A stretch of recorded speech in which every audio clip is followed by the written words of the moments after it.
بسم الله الرحمن الرحيم. الحمد لله وكفى وسلام على عباده الذين اصطفى. أما بعد فأعوذ بالله من الشيطان الرجيم. بسم الله الرحمن الرحيم. وما أرسلناك إلا رحمة للعالمين. صدق الله العظيم. ہے کمال رتبہ مصطفیٰ بلغ العلا بکمالہ. یہ اثر ہے ان کے جمال کا. کشفت تجا بجمالہ. کسی ایک ادا کی تو بات کیا. حسنت جمیع خصالہ. وہ رب کا جس نے بتا دیا.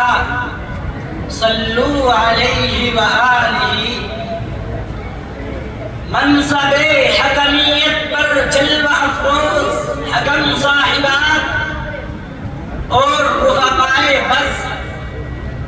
جو ہستی آج میرا موضوع سخن ہے. چمنستان کائنات کا کوئی پھول نہیں بلکہ گلدستہ کائنات ہے جس میں گوناگوں اخلاق کریمہ کے پھول بونے گئے ہیں اور ہر پھول اپنے رعنائی و زیبائی میں گلے سرسبز ہے. حضرات گرامی، میں سب سے پہلے آپ حضرات سے عرض کروں گا کہ اس ذات اقدس پر درود پاک کا نذرانہ پیش کرے کہ جو اٹھے تو آسمان کو بلند مل جائے، جو بیٹھے تو دھرتی کو سکون مل جائے، جو مسکرا دے تو ستارے چمکنے لگے، جو بولے تو انادل چہکنے لگے، جس کے لباس کی ادائے قرآنی آیات بن جائے، جو چادر اوڑھ کر آ جائے تو قرآن پکار اٹھے یا ایھا المزمل. جو کملی اوڑھ کر آ جائے تو قرآن پکار اٹھے یا ایھا المدثر. خلوتوں میں جو سب بسب بھی، جو سر بسجدہ و سر بکف بھی، جو عابد بھی ہو اور مجاہد بھی ہو، جو رازدار فقر و غنا بھی ہو، جو تاجدار جود و سخا بھی ہو، جس کی دلال سے صبح کو سویرا ملے، جس کی زلفوں کی مستی سے راتوں کو اندھیرا ملے، جس کی شبنم سے جنت مچلنے لگے، جس کے غصے سے جہنم ابلنے لگے، جس کے قدم اٹھے تو عرش معلیٰ کو پہنچ جائے، جس کی انگلی اٹھے تو آفتاب و قمر چپ ہو جائے، جس کی نگاہ اٹھے تو دشمن دوست ہو جائے. ارے جس کے ہونٹ ہلے تو وحی کے پھول جھڑنے لگے. حضرات گرامی، تاریخ کے پڑھنے والوں نے پڑھا ہوگا، نئی اور پرانی داستانوں کے سننے والوں نے سنا ہوگا کہ سابق اور مقدم سپہ سالار، سابق اور مقدم فرمانروا ایسے ہوتے تھے جو اینٹ کا جواب پتھر سے دیتے تھے. مگر اے تاریخ، تجھے تیری طاقت کی قسم، اے انقلاب دورہ تجھے تیرے انصاف کا واسطہ، بتا ان فرمانرواؤں میں کوئی ایسا فرمانروا بھی گزرا ہے جس نے پتھر برسانے والوں کو پھول پیش کیے ہو، جس نے گالیاں دینے والوں کو دعائیں دی ہو. اے تاریخ، تو خاموش کیوں ہے؟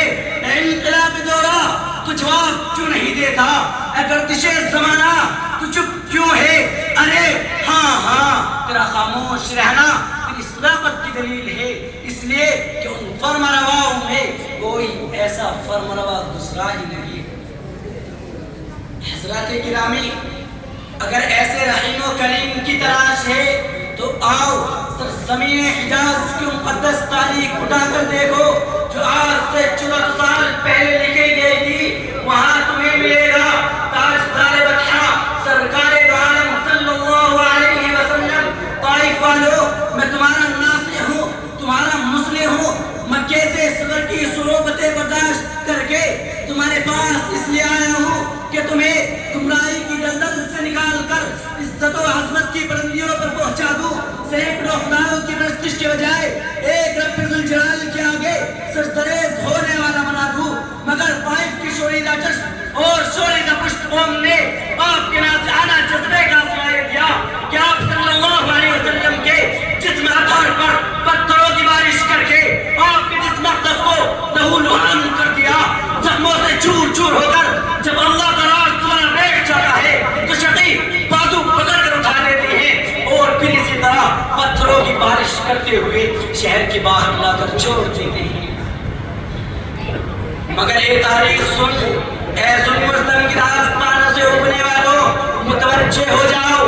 فرشتوں کی بات سن کر رحمت للعالمین کیا فرماتے ہیں؟ وہ آقا انعام دار جس کو بدلہ لینے کی تمام قوت حاصل تھی، جو اینٹ کا جواب پتھر سے دے سکتا تھا، مگر فرشتوں کی بات سن کر ارشاد فرماتا ہے میں اس عالم میں رحمت للعالمین بن کر آیا ہوں، زحمت للعالمین بن کر نہیں آیا. میں ان کے حق میں کیوں قہر الہی کی دعا مانگوں؟ میں ان کے حق میں کیوں قہر الہی کی دعا مانگوں؟ بشر ہے، بے خبر ہے، کیوں تباہی کی دعا مانگوں؟ ما علینا الا البلاغ.